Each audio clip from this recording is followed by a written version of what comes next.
Hello, and welcome to Calm and Cozy Stories, a place where everyone can find calm and enchantment beneath the soft glow of the moon, right before drifting off to sleep.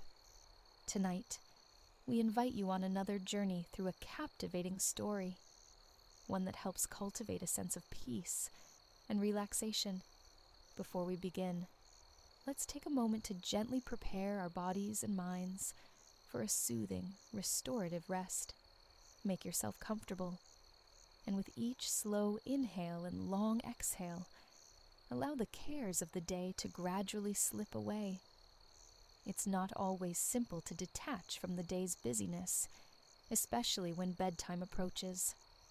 But keep in mind, the less we worry about falling asleep, the easier it is for the mind to release tension. Let the steady rhythm of your breathing carry off any remaining worries, and let the story you're about to hear guide you into deep relaxation.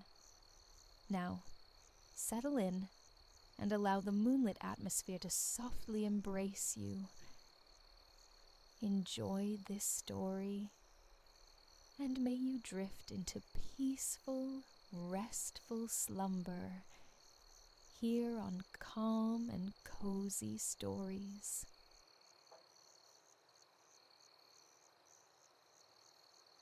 A gentle rain draped the forest, each drop composing a soft percussion on the taut silk of your umbrella as you ambled through the trees. High above, the ash leaves whispered secrets back to the drizzle. Rivulets, quicksilver bright, traced paths down the furrowed bark of ancient oaks, sinking into the receptive soil. Though moisture hung heavy in the air, a surprising warmth enveloped you, a cozy counterpoint to the dampness. It was one of those spring days pregnant with life, the air thick with the scent of wet earth and green growth. Below, a sea of bluebells nodded, their intense color a vivid splash against the muted tones of the woods. Somewhere nearby, wild garlic released its sweet, pungent aroma. Borne on the damp air, fragments of laughter and conversation drifted from unseen walkers.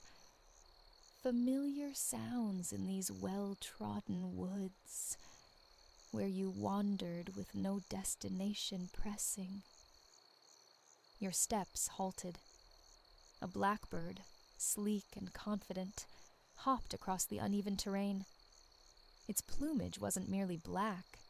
Caught in the diffuse light, it shimmered with undertones of deep violet, forest green, and the blue of midnight. Tiny, perfect spheres of rainwater jeweled its feathers. It regarded you for a heartbeat, a shared moment of appreciation for the quiet woods, before darting away into the undergrowth. You sensed a kinship, a mutual delight in the day's gentle melancholy. Pausing beside a moss-cushioned tree stump near the wide path, you drew your eyes closed. A slow, deliberate inhalation filled your lungs with the forest's breath. Just as slowly, you released it, feeling the tension coiled in your shoulders and neck dissolve like mist. A wave of profound contentment washed over you, a quiet gratitude for the vibrant, breathing world surrounding you. Further on, the path converged at a familiar junction.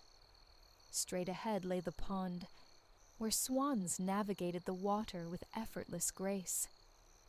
To the right, a track sloped downwards towards wildflower meadows, hinting at the possibility of glimpsing the year's first butterflies.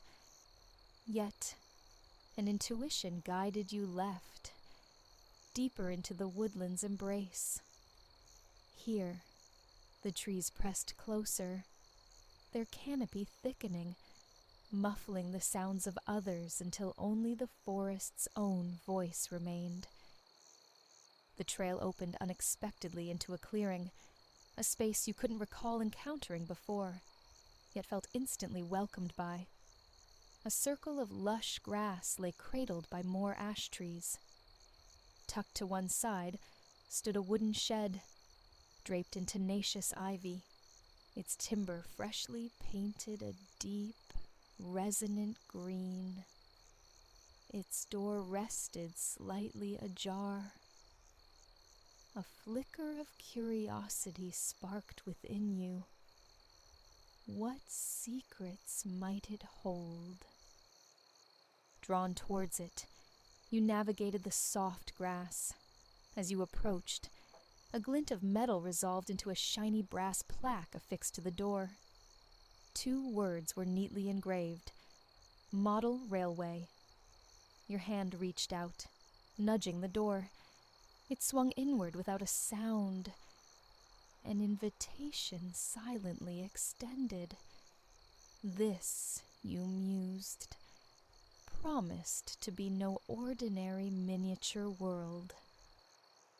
Inside, the shed defied its external dimensions, revealing an interior far larger than seemed possible. Cool darkness prevailed, save for a single focused spotlight, illuminating a long table. Beneath this pool of light lay the railway itself. A train, a station, a landscape rendered in exquisite detail. It was a perfect fragment of English countryside, rolling hills dotted with sheep and cows, no larger than postage stamps. A narrow lane, winding past thatched cottages, their gardens strung with minuscule lines of washing.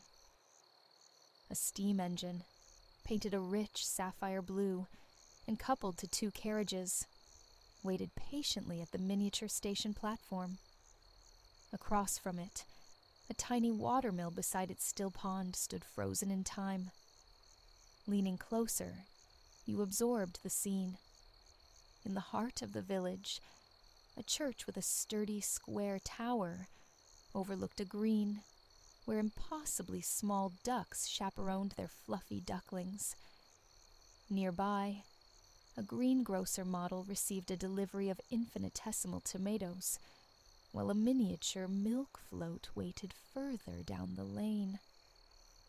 Upon the platform stood a conductor figure, clad in shirt and waistcoat, leaning nonchalantly against a lamp-post. Your eyes traced the tracks. They didn't loop back to the station, but instead meandered through the village, skirted the countryside, and vanished into the mouth of a tunnel carved into the landscape's edge. Where did that enigmatic passage lead? Another detail snagged your attention. A coin slot set into the table's rim. The mechanism, surely, to animate this silent tableau. But coins, you doubted you possessed any. Almost involuntarily, your hand slipped into your pocket.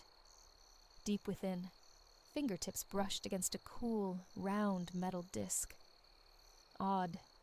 You had no memory of it being there. You retrieved the coin, its weight solid in your palm. Your thumb traced the worn, cool edge, feeling its history of nicks and scuffs. As the spotlight caught its surface, a delightful shiver traced its path down your spine. With a sense of quiet anticipation, you slid the coin into the slot. Closing your eyes, you took another deep, centering breath, holding it for a suspended moment. As you exhaled slowly, your eyes opened. You stood upon the platform of a railway station, nestled somewhere deep in the English countryside. A glance around confirmed the impossible. It was the very scene you had just been observing, now life-sized, utterly real. The gentle spring morning mirrored the one outside the shed, Yet here, the rain had vanished, replaced by a canvas of brilliant blue sky. The sun was steadily burning through the last vestiges of overnight mist, and the sweet perfume of freshly cut grass hung suspended in the still air. Moving away from the station's red brick facade, you stepped from the shade, tilting your face towards the sun, welcoming its warmth. At the platform's far end stood a conductor, Ilera, perhaps. She wore a crisp shirt, a waistcoat, and offered a broad, genuine smile, accompanied by a friendly wave. 2 sharp, cheerful whistles pierced the quiet from the waiting engine. An invitation. If you wished to discover this magical train's destination, boarding seemed prudent. The wooden carriage door yielded easily. You stepped inside, sinking into a plush, crimson velvet seat within a private compartment, just as another whistle shrilled. Plumes of white steam drifted past the window. Peering out, you glimpsed a heron descending with stately grace beside the mill pond. As you watched its elegant landing, the train began to move, easing away from the station with a gentle lurch. Soon, the mill and its placid water slipped from view. Beyond lay a vast orchard, row upon row of squat, sturdy apple trees, stretching towards the horizon. You were undeniably far from the woodland shed now. The trees were laden, thick with delicate blossoms, promising future abundance. You pictured the cycle, petals falling like snow, tiny buds swelling through summer days, ripening into plump green bramleys and speckled royal gallas come autumn. For now, however, the only sounds were the melodic calls of thrushes and blackbirds echoing through the boughs, underscored by the rhythmic click-clack of the steam engine on the rails. The carriage felt warm, its gentle rocking motion hypnotic as you passed the endless rows of trees. The velvet upholstery was soft against your arm. Your breathing deepened, slowed, syncing with the train's steady cadence. As the orchard thinned, the landscape shifted. Fields, neatly kept, unfolded under the azure sky, populated by cows and sheep, chewing with placid indifference. Behind a low stone wall, a cricket pitch lay immaculate. Figures in white ambled onto the green, poised to begin their match. The pitch sloped gently away, and beyond another wall, the grass surrendered to a pebble beach bordering a wide, serpentine river. Willow trees drooped elegantly over the water, their lowest fronds trailing in the slow current. You contemplated their silent witness, standing sentinel as the river flowed ceaselessly, day after day, year after year. The engine's shuffling rhythm eased as the tracks curved to follow the river's bend. You were close enough now to spot the occasional fish basking in the sun-dappled shallows. The water looked invitingly clear, cool, refreshing. You could almost imagine trailing your hand through it, feeling the gentle tug of the current, the cool prickle against your skin. Presently, river and rails diverged once more. In the distance, a sandstone outcrop rose starkly against the sky. At its base yawned a tunnel, the very one that had intrigued you on the model table. It drew steadily closer. Where would it lead? Tilting your head towards the window, You looked back as the train curved gently leftward. The glass felt warm against your cheek. Through a shimmering heat haze rising from the sun-baked ground, the entire village lay spread below. River and cricket pitch, orchards and fields, church spire and mill. A portrait of perfect tranquility. With a final backward glance, you settled into your seat and closed your eyes. Darkness enveloped the carriage as the train plunged into the tunnel. You took a moment to scan your body, releasing any lingering tension with a quiet breath. A sense of deep ease settled over you, your body pleasantly heavy against the seat. The abrupt shift from profound darkness to a cool, bluish luminescence signaled your emergence. Opening your eyes, you found yourself flanked by towering spruce and pine trees, their branches heavily laden with snow, slipping past mere feet from the window. The magical train, it seemed, had traversed not just space, but seasons, carrying you from English spring to alpine winter. The trees parted, revealing a breathtaking panorama. The tunnel had delivered you to the floor of a wide valley, walled by immense, craggy mountains. A fresh, thick blanket of snow covered the fields, stretching between the tracks and the steep slopes. Above, heavy gray clouds hinted at more snow to come. Before you could fully absorb the vista, the trees closed in again. Yet, you noticed their passage slowing.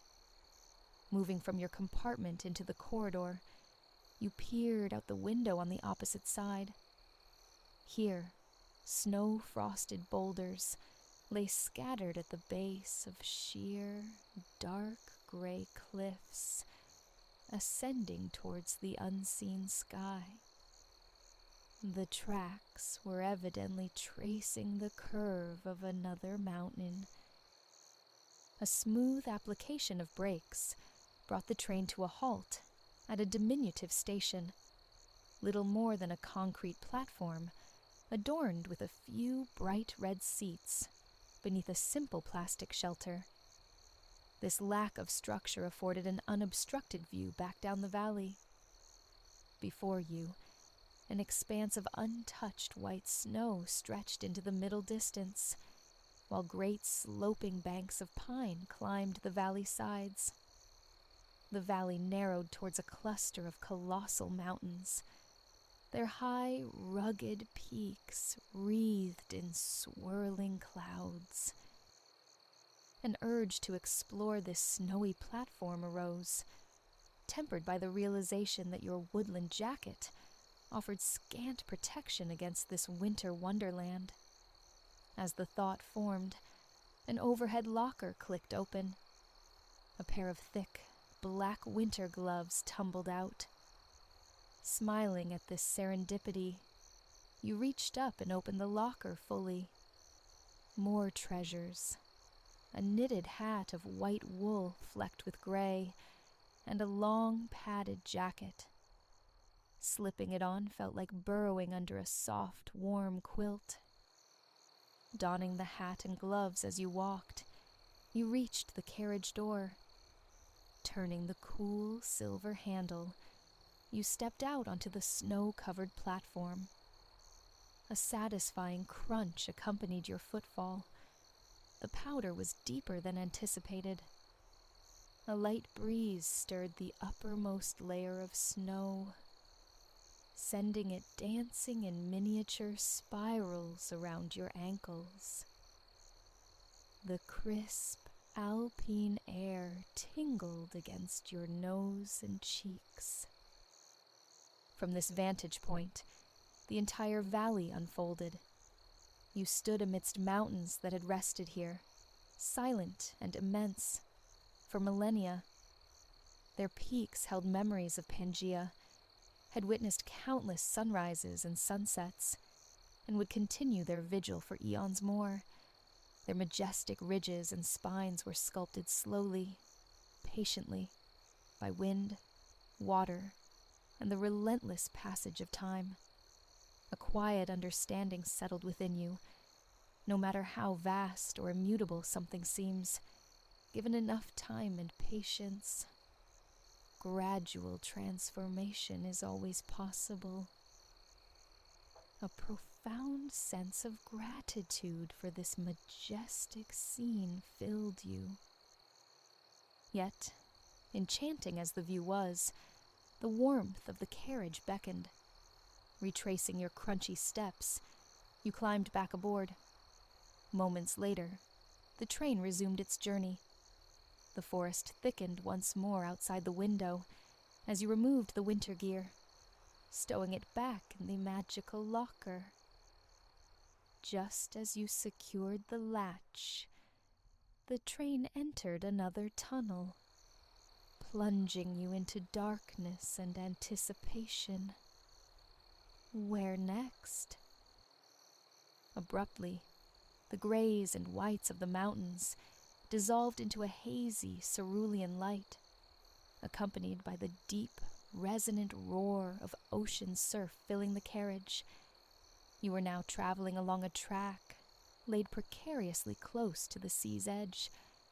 Between the restless water and the low cliff hugging the rails lay a sandy beach, narrowed by the high tide. You felt so close you could almost taste the salt spray. Standing, you slid open the carriage window. The cool, briny scent of the ocean rushed in, mingling with a warm breeze that ruffled your clothes. The vast expanse of water stretched seemingly to infinity. To your right, the sun hovered just above distant headlands reaching into the sea, its declining rays scattering like diamonds across the water, beyond the breaking waves. A gentle splash caught your eye, then what looked like a small, furry, light brown cap bobbing on the surface. Another appeared, then a third. What could they be? Then the creatures rolled onto their backs, floating effortlessly. Recognition dawned. Sea otters. A truly fortunate sighting. You watched them, captivated, knowing their love for diving into kelp forests, their ability to hold their breath for minutes while twisting playfully in the cool depths. You recalled their unique pouches for storing food, how they float serenely, nibbling shellfish, ever watchful. You pictured them linking paws, forming rafts to stay together while resting or eating, sometimes even using kelp fronds to anchor themselves against the currents, a testament to their communal bonds. Out in the waves, the otters floated, observing the slow chug of your train. You blinked, and in that instant, they vanished beneath the surface. Returning to your seat, a pleasant weariness began to settle behind your eyes. Perhaps it was time to return. As if answering the unspoken thought, the steam engine gave a soft peep of its whistle, just as the train entered one final tunnel. You allowed your eyes to drift closed.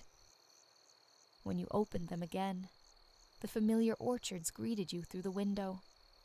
The air was cooler now, the sun hanging low, painting the high, thin clouds with streaks of lavender and rose. The scent of springtime, damp earth and blossoms, drifted through the open window. The day was undeniably drawing to a close. The train's rhythm slowed, the click-clack becoming more deliberate as the familiar village slid back into view. The church, the mill, the blossom-heavy trees. It felt mere moments since you'd departed.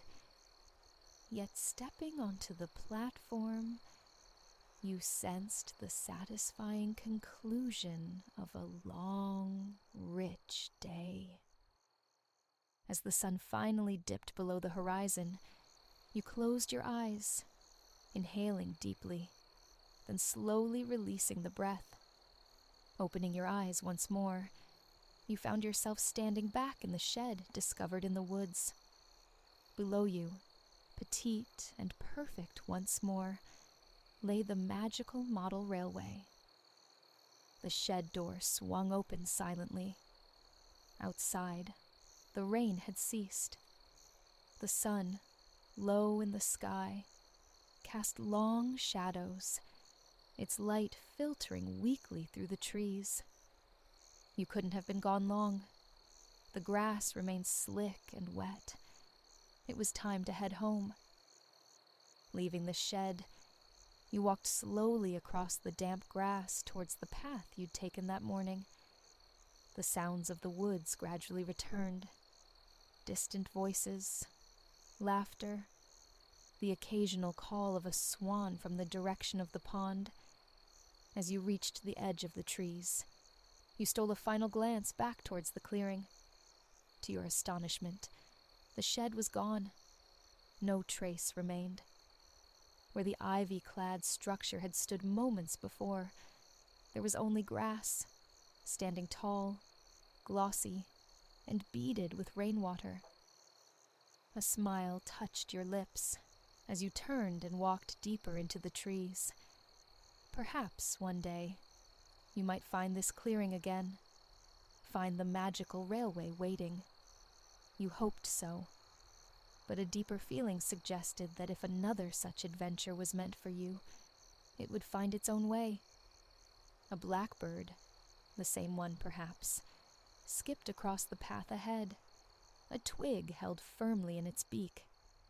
Sunlight, breaking through the canopy, dappled the woodland floor in shifting pools of light, illuminating the lingering moisture from the morning's rain.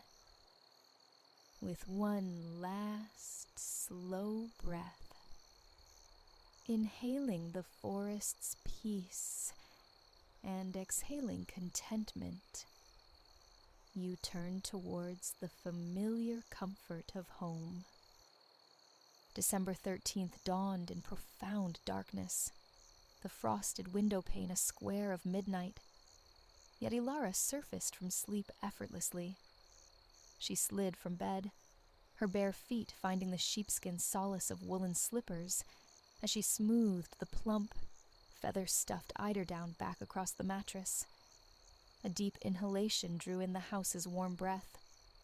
An olfactory tapestry of saffron, sun-dried raisins, the yeasty promise of baking dough, and the robust comfort of brewing coffee. Down the stairs she crept, navigating the familiar silence, deliberately bypassing the step notorious for its telltale creak, careful not to disturb her murmur or her sister slumbering above. The kitchen beckoned. Her moor was already a gentle whirlwind of activity. As Ilara entered the brightly painted space, Moore coaxed a tray laden with fresh lucicater, saffron buns gleaming like gold, studded with dark, swollen raisins, from the oven's heat. Steam bloomed instantly, clouding the window glass. By the stove stood Far, presiding over the coffee pot, preparing the thick, strong brew that fortified him before his day at the smithy, shaping metal with fire and hammer. In a cradle tucked into a corner, baby Torsten murmured soft, liquid sounds. A bundle of birch twigs lay expectantly on the kitchen table, nestled beside the Advent wreath, while a paper star gleamed softly in the window. Christmas, a whispered promise, lingered just beyond the horizon. Moore and Far turned, their smiles warming the room further as they saw Ilara. This day held significance for all of Vastiana, indeed all of Sweden. But for Ilara, it pulsed with a unique luminescence. Today, she bore the honor. Tonight, she would embody St. Lucia in the town's cherished parade. More materialized in the doorway, her own smile mirroring the others. She greeted Ilara with a gentle ruffle of her fair hair before settling near the ceramic stove, a sentinel of cozy warmth radiating from its corner. Last to descend was Solveig, Ilara's younger sister, emerging tousle-haired and clutching her beloved red-painted wooden horse. Her eyes widened, taking in the already assembled family. A dawning realization flickered across her face. On St. Lucia's morning, the final riser earned the playful title Lucy the Loose, and a light, symbolic tap from the birch bundle. A giggle escaped her. She was caught. More, laughing, already reached for the twigs. Solveig shrieked with delight, a fleeting sprite darting around the table, until Moore's gentle grasp found her, the birch tapping a playful rhythm against her legs before dissolving into a warm embrace. Gathered together, the family savored the day's special breakfast. The lucicater were buttery perfection, golden crescents melting on the tongue, the delicate spice of saffron a bright counterpoint. Ilara tore off a tiny scrap, offering it to little Torsten. Not yet a year old, this marked his very first Lucia Day. More, nearing 80 such celebrations, often recounted her own 13th Lucia Day, the year she herself had been chosen to lead the procession. Solveig, her saffron bun devoured, voiced the question bubbling in her young mind. Why this specific day for St. Lucia? Ilara, brimming with knowledge gleaned from school lessons, began to explain. St. Lucia, a maiden near Ilara's own age, lived centuries ago in Siracusa, a sun-drenched city on the Italian island of Sicily, adrift in the distant azure Mediterranean. It was an era devoid of street lamps, oil lamps, certainly electricity, a time when professing Christianity courted grave danger. Many devout souls sought refuge from persecution within the catacombs, a labyrinthine network of tunnels snaking beneath the city. There they found safety, though often little sustenance. Lucia, possessed of a compassionate heart, could not abide their hunger and thirst. Under cover of night, she filled her apron and pockets with provisions and ventured into the subterranean darkness. To keep her hands free for distributing aid, she ingeniously fashioned a wreath of fragrant laurel, securing within it 4 candles whose light pierced the oppressive gloom, illuminating her path of mercy. That, Ilara concluded, was the genesis of the tradition. Each December 13th, across Scandinavia, Lucia's benevolence is remembered through grand processions, led by a young woman representing the saint herself, crowned with light. Still, Solveig probed deeper. Why December 13th? Why not the bloom of spring or the height of summer? Ilara chuckled. Summer was reserved for midsummer revelries, picnics under the midnight sun, dancing around flower-adorned maypoles. Yet, considering the question further, she admitted uncertainty about the specific December timing. In bygone times, Mormor interjected, her voice carrying the weight of history, these protracted December days tested the Swedish spirit profoundly, the cold bit fiercely, and in lean harvest years, sustenance grew scarce. Superstition whispered of malevolent spirits roaming the midwinter nights. Light, she explained, was the antidote. Light dispels shadows, both literal and figurative. Light offers solace. Even amidst hunger, a night of candlelit song and dance could momentarily banish the gnawing emptiness. Soon, Mormor assured them, the year would pivot. The oppressive darkness would begin its slow retreat. But for these few nights, winter held Sweden fast in its grip. Hence, the feast of St. Lucia, a beacon in the deepest dark. Ilara, Mormor finished, her gaze steady, you have a vital task tonight, to bring cheer, to bring warmth, to illuminate the year's most shadowed hour. But first, Mor reminded them with practical warmth, came school. Bundled in their warmest attire, Ilara and Solveig strapped on sturdy snowshoes and stepped into the winter morning. Darkness still reigned, though the sky reluctantly yielded to a pale oyster gray. Relief washed over Ilara upon reaching the familiar red wooden schoolhouse, stepping from the biting air into its welcoming heat. A festive undercurrent hummed through the school today. Ilara's classroom chalkboard displayed the usual serious matters, grammatical rules, the formula for a triangle's perimeter. Yet neither students nor their teacher, Fru Lindgren, paid them any mind. The day belonged wholly to preparations for the evening's procession. A cheerful industry filled the room as costumes took shape.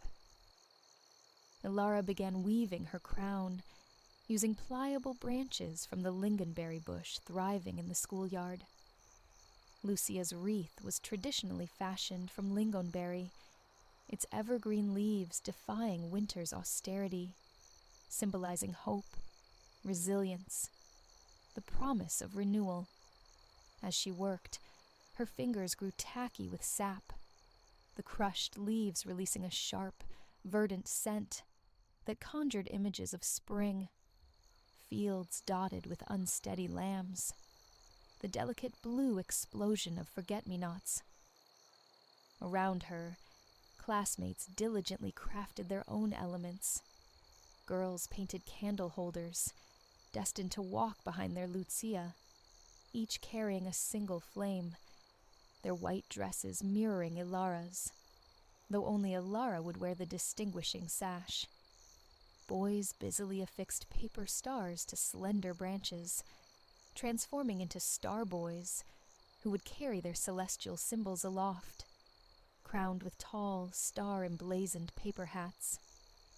Outside the classroom, younger children darted about, already clad as Tomtennisar, Santa's elves, sporting pointed red hats and elfin ears. Midday brought a fleeting appearance of the sun, a silvery disk veiled in cloud, its light thin and offering little warmth, though it cast a glittering sparkle across the thick snow blanketing the village. By school's end, however, the sun had already dipped low, surrendering the sky. Complete darkness had enveloped Vastiana by the time Ilara and Solveig reached home. But their small cottage glowed, the kitchen a haven of warmth and light. Mor had spent the day immersed in baking. To honor the sustenance Lucia carried into the catacombs, tradition dictated a feast of delicious, warming treats. She looked up, flour dusting her apron, as her daughters entered, arriving just in time. Extra hands were needed to roll out the dough for pepperkakor, the crisp, spiced gingerbread biscuits traditionally enjoyed post-procession. Moore handed Alara a rolling pin. Together, they worked the fragrant dough, coaxing it into a thin, even sheet that spanned the entire kitchen table. Then came Solveig's turn, entrusted with a star-shaped cutter. Brows furrowed in concentration, she meticulously stamped out cookie after cookie, arranging them carefully on a baking tray. With the cookies nestled in the oven's heat, Solveig was given a wooden spoon to stir the meatballs, simmering gently in their creamy gravy on the stove. Meanwhile, Alara and Moore turned their attention to the vetekrans. The dough, having risen patiently all day in a warm corner, was now gently stretched and pulled with deft fingers into a delicate sheet. Methodically, they brushed it with melted butter, dusted it generously with sugar, and sprinkled aromatic cinnamon and cardamom over its surface. Rolled tightly and joined end to end to form a ring. Moore then made precise cuts with her sharp knife, twisting and pulling the pastry away from the center, transforming the simple ring into an ornate, crown-like creation. The ginger snaps emerged from the oven, fragrant and golden, making way for the pastry crown. Alara blew gently on a warm snap before taking a nibble. Crumbly, buttery, utterly delicious. Through the window, the sky deepened into velvety blackness. Stars emerged one by one, silver pinpricks scattered across the night's heavy fabric. The wall clock showed 6:30. It was time. Baby Torsten was swaddled warmly in woolen layers, his tiny hands and feet encased in sheepskin mittens and slippers. Solveig donned her best wool coat, clutching the pointed red hat she would wear as one of Santa's elves in the procession. Alara splashed cool water on her face, scrubbed behind her ears with soap, and brushed her hair until it gleamed like spun gold. Reverently, she slipped into the pristine white gown Moore had painstakingly sewn over weeks. Never had she worn such a beautiful garment. Tiny, pearly buttons marched down the front, and intricate white embroidery, depicting leaves and flowers, adorned the hems and sleeves. Moore helped tie a vibrant crimson sash around her waist, the color a stark, beautiful contrast against the white. The procession route began at the schoolhouse, winding through the town's narrow cobblestone streets, before culminating at the town hall. Back in the school classroom, a controlled chaos reigned. Children adjusting pointed ears, securing star-topped hats. The girls from Alara's class stood ready in their white gowns, but only Alara wore the crimson sash, marking her role. The air buzzed with movement and excited chatter, but as the clock struck 7, a profound hush descended upon the waiting children. Fru Lindgren raised her hand. The moment was imminent. Alara's stomach fluttered, a blend of exhilaration, the immense honor of being Lucia, and a tremor of nerves. Would her head stay steady beneath the wreath's weight? Would she stumble on the icy cobbles? Would the words of the special St. Lucia song desert her? Under her breath, she whispered the melody. Natten går tunga fjät, runt gård och stuva, kring jord som sol förlät, skuggorna ruva. Då i vårt mörka hus stiger med tända ljus, Sankta Lucia, Sankta Lucia. Now night walks grand yet silent around farm and cottage. Around earth the sun forgot. Shadows linger. Then in our dark house rises with lighted candles. Saint Lucia, Saint Lucia. Fru Lindgren carefully positioned the lingonberry wreath atop Ilara's hair. It felt substantial, but manageable, secured firmly with hidden pins. It didn't wobble, even as Ilara tested it with slight turns of her head. With the strike of a match, Fru Lindgren ignited the candles. The other children gathered silently behind her, quiet as snowfall. Ilara offered a small, brave smile and stepped through the school door, leading the procession out into the schoolyard and towards the streets of Vastiana. At the schoolhouse gate, she allowed herself a swift glance back. Behind her stretched the dark silhouette of the school, and beyond it, the forested hills embracing the village edge. The school garden lay blanketed in deep snow. A river of white flowed behind her, each classmate a flickering tributary, feeding the main stream of light Ilara carried forth into the waiting embrace of Vastiana, illuminated by the golden halo of their candles. She smiled again, pushed open the gate, and descended into the town. Both sides of the street thronged with villagers. Their faces were indistinct in the dimness, but their combined voices rose in song. The clear, high notes of the women, the deep resonance of the men, the reedy singing of children too small to join the march.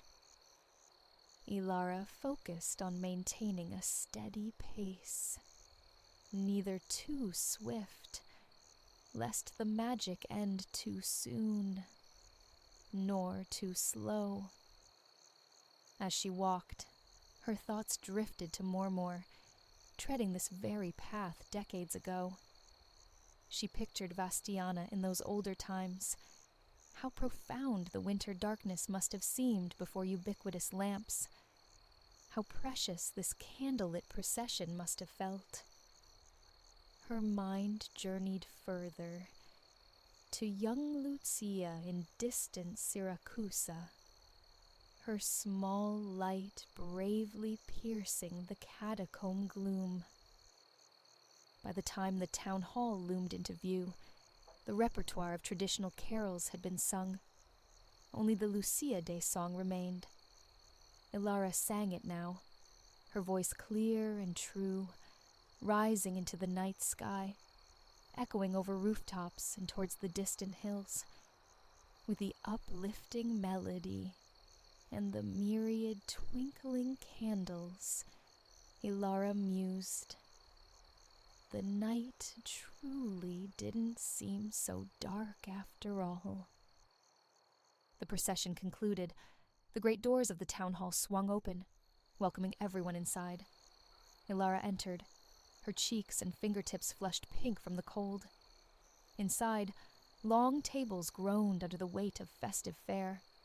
Buns, biscuits, pastries, smoked fish, new potatoes, coffee laced with cardamom, and steaming vats of glögg. The spiced mulled wine simmered for hours with raisins and almonds. Too young for the glögg, Ilara warmed herself with a mug of spiced apple drink and a generous slice of Moor's Vetterkrans. Everyone sought her out, from the mayor himself to neighbors and teachers, the women from her mother's sewing circle, the men who worked alongside her father at the smithy. A chorus of praise surrounded her. What a wonderful Lucia she had made. Once appetites were sated, tables were cleared, making way for the band. To the lively strains of fiddle and accordion, villagers took to the floor, swirling in waltzes and polkas. Ilara danced too, once around the room with Far, twice with her cousin Oscar, and once, just for sheer joy, she waltzed with Solveig. The adults continued, lost in the music, but weariness began to claim Ilara. Finding an empty chair, she curled up, watching the scene. Older couples moving in comfortable silence. Younger pairs exchanging shy smiles. Far tapping his foot rhythmically. More gently rocking baby Torsten, fast asleep in her shawl. To honor Lucia fully, some villagers would keep vigil all night, dancing, singing, eating, drinking, sharing stories until dawn broke. But not Ilara. As midnight chimed, her yawns became irrepressible. More and far gently guided her home. There, changed into a fresh, clean nightgown, she climbed into bed. The familiar sounds of the house settled around her. Solveig rustling in the adjacent bed. Mormor softly tucking baby Torsten into his cradle. More and far murmuring quietly downstairs. Gradually, the sounds softened, faded, until only stillness remained. Everyone else slept. Ilara, too, felt the pull of sleep, her eyelids heavy. Yet she resisted for a moment longer, wanting to hold on to the enchantment, replaying the evening in her mind. The snow-dusted streets, the resonant singing, the delicious aromas drifting from the town hall. The transformative warmth cast by hundreds of candles against the vast winter darkness. The year's longest nights lay upon the village now, but their reign was finite. Soon, incrementally, the darkness would yield, the days lengthen, the sun linger a little longer with each visit. Soon the snow would melt, surrendering to the burgeoning life of spring. And eventually, summer would arrive with its long, languid days. Ilara lay back against her pillow, thoughts filled with warmth and sunshine, and finally drifted into sleep.